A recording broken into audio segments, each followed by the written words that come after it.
Hi, my name is Barb Sackel. Today's video is made possible by QuiltWoman.com. In this video today, I will be showing you the flower pot block. This is the third block in my Beginning Quilting series. Well, here is the beginning quilt for you to see. Notice the flower pot goes in the bottom corner with its flower turned in just to add a little element of interest to your quilt.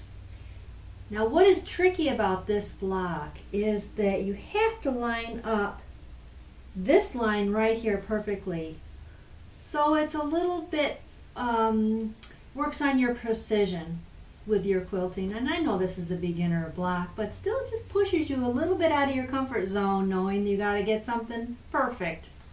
Okay, well let's do it. We have all our pieces cut out, and like I say continuously, we have to lay out our block next to us. So here's all our pieces, our squares and our half square triangles are laid out. Now just like the churn dash block, we're going to sew as many pieces as we can. We're going to chain them, and then we're going to lay, well, we'll press them first, then we're going to lay them back out and do our rows. So let's start our quilting. Well, here I go. I'm going to start, and I'm just going to take up all my half square triangles and I'm going to sew them, chain them right together.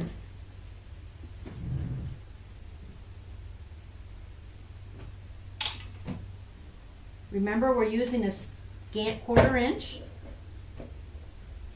And if you haven't seen the video already on the perfect 1/4 inch seam allowance, please check that out and you'll know what I'm talking about when I say scant 1/4 inch.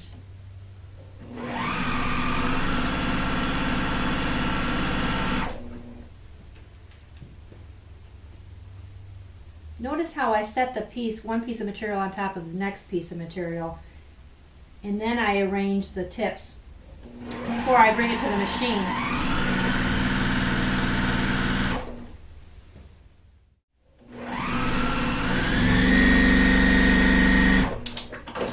There we go, and here's our chain of pieces.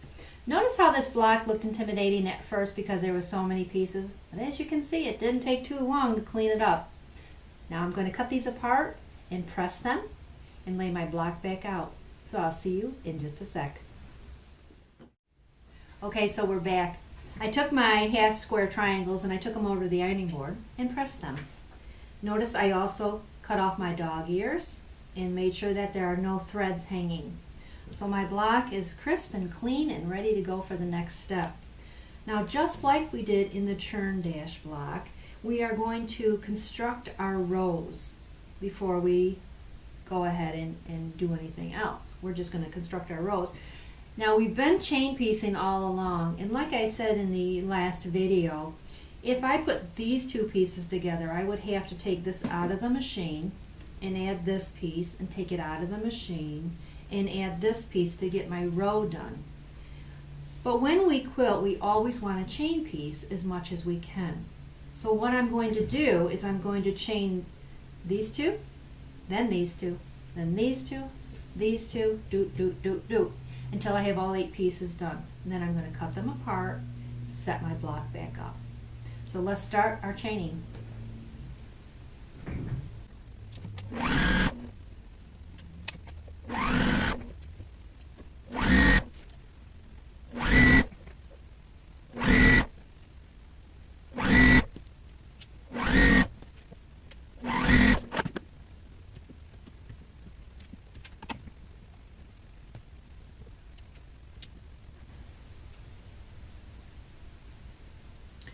Okay, now that we chained as much as we could, I reset up my block and I'm going to go back and I'm going to join these 2 units to complete my full row. Let's do it.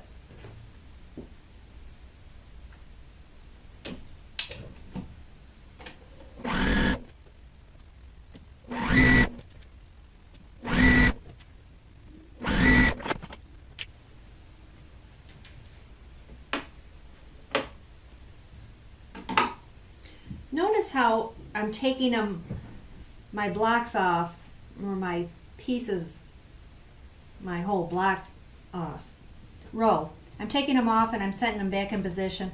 don't try to memorize the position because it's like a puzzle, and if I mess these all up, you know, it's only going to take me a second to put them back in position. So don't be afraid. It's like a puzzle. You're just going to put it back together every time. And here it is. Now at this point it's time to go ahead and press. And I discussed in the last video with the churn dash that when I do rows like this, I press my rows in opposite directions so that the seams can nestle together and you get a nice kiss from them. So I'm going to take this to the ironing board and I'm going to press this row to my left, this row to my right, this row to my left, and this row to my right. And when I come back, my seams are going to be opposite and they'll be ready to nestle together. So I'll be right back. I pressed my block out and I laid out my rows. Now comes the tricky part. There's two things that have to happen when we join these rows. One is we have to make sure that this side of the flower pot is lined up. And if you haven't noticed, I am forcing this on you a little bit to pay attention to your seam allowance connections and your kissing, because this is the bottom line of all your quilting that you do. So I'm kind of forcing it on you right now to tuck it under your belt, and for future reference, your precision in your quilting is really gonna be there. So number one is we're gonna line that side of the flower pot up, but also we have something called the little 1/4 inch bottom pieces. Because we used the half square triangles, do you notice how we have little 1/4 inch here?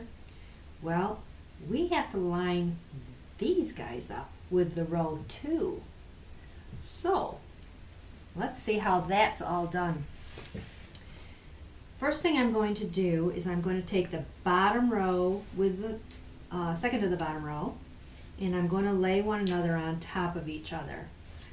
Now we have 3 seams that have to be pinned, and remember how we're going to do it.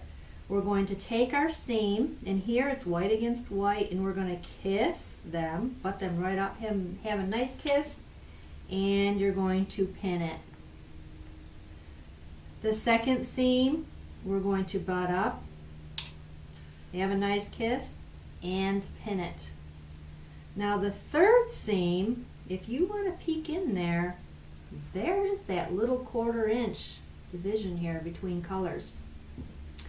We have to sew right on that to get a perfect point. Well, how we do that is, let me grab a pin here.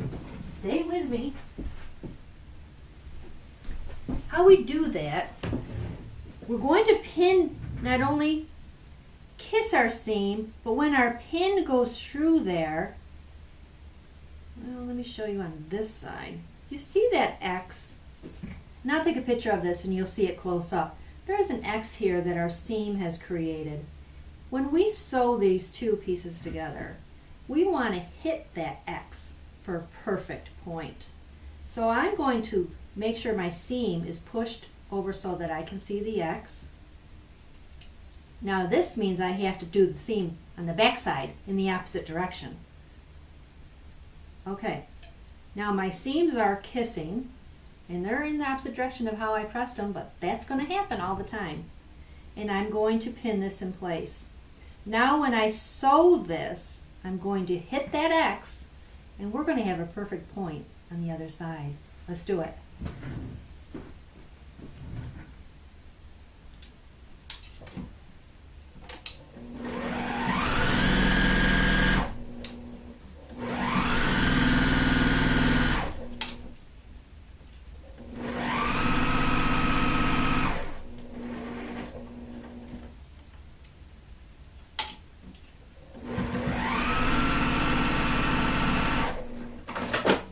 Okay, here we come. We're going to peek and see. The first one we hit, and the second one we have hit. Because we hit that X, we have a beautiful point. Now, I'm not going to take this next piece and add it on, because I want to just teach you a habit.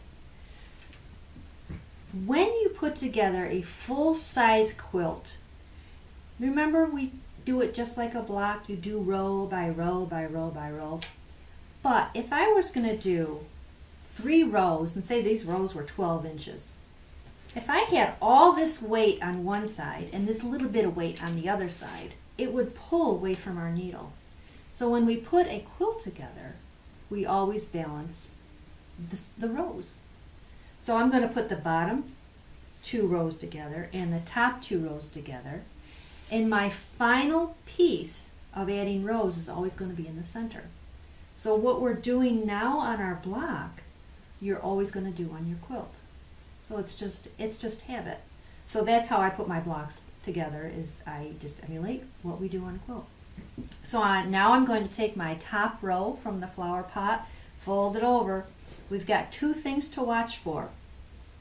Where necessary, we have to watch for that end piece. So we kiss those nice.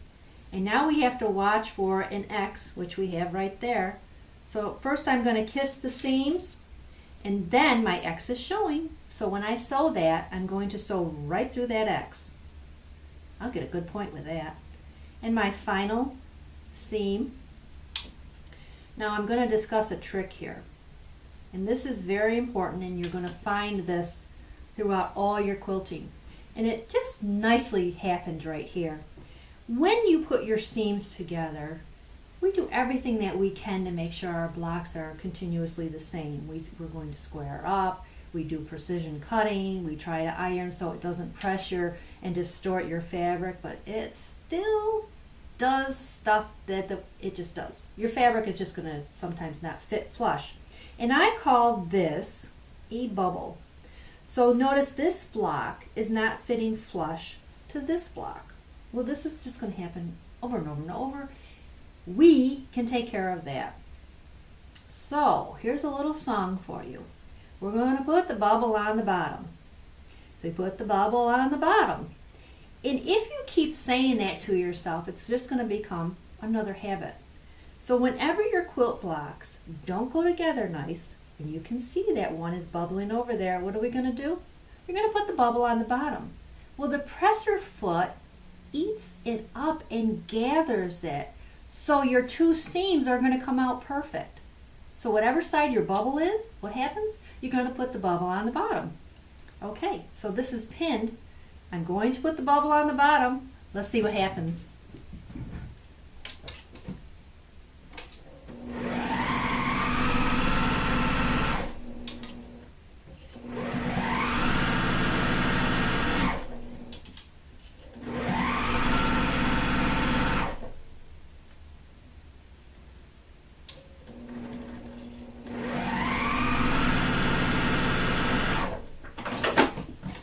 It's time for the reveal.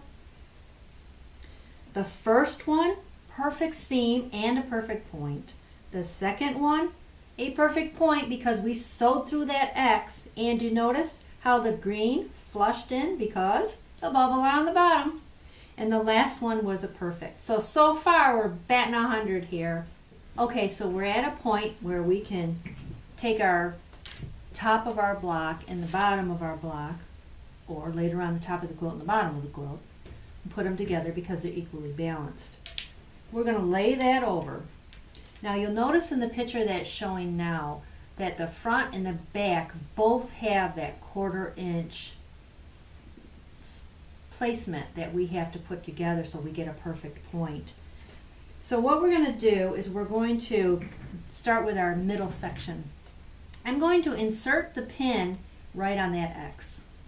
And I'm going to put it straight through, and I'm going to peek, and I'm going to stick the top of the pin right at the point of the back section of that, and that's how I'm going to pin it. So not only does that going to kiss my seam automatically for me, but it's going to make the X on both sides line up perfectly, so you're going to have a point that's precise on both sides.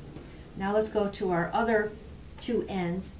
And this end, you can see again, we have that little 1/4 inch that we have to line up. So I'm going to fold over the seam allowance so I can see the X, put my pin in it. My pin is going to go into the tippy top of this.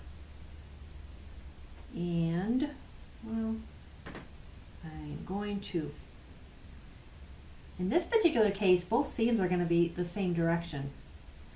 That's okay, but you kind of don't want that, so I'm going to take my pin back out, put it in this X, and I'm going to lay the seam in the opposite direction, even though it feels a little bulky there. So now they are kissed. My X's are on top of one another, and on this edge I just want precision. So I'm going to kiss those two seam allowances, pin it. Let's see, do I have any? I sure do have a bubble. I was thinking if I had a bubble, and there it is. And what happens to our bubble? Our bubble goes on the bottom. So I'm going to place this on the bottom, and because our pin is in that X, we don't necessarily have to see that X. We just have to know where the pin is. We got to nail it. Put the bubble on the bottom. Sew right exactly where that pin is, and let's see what happens.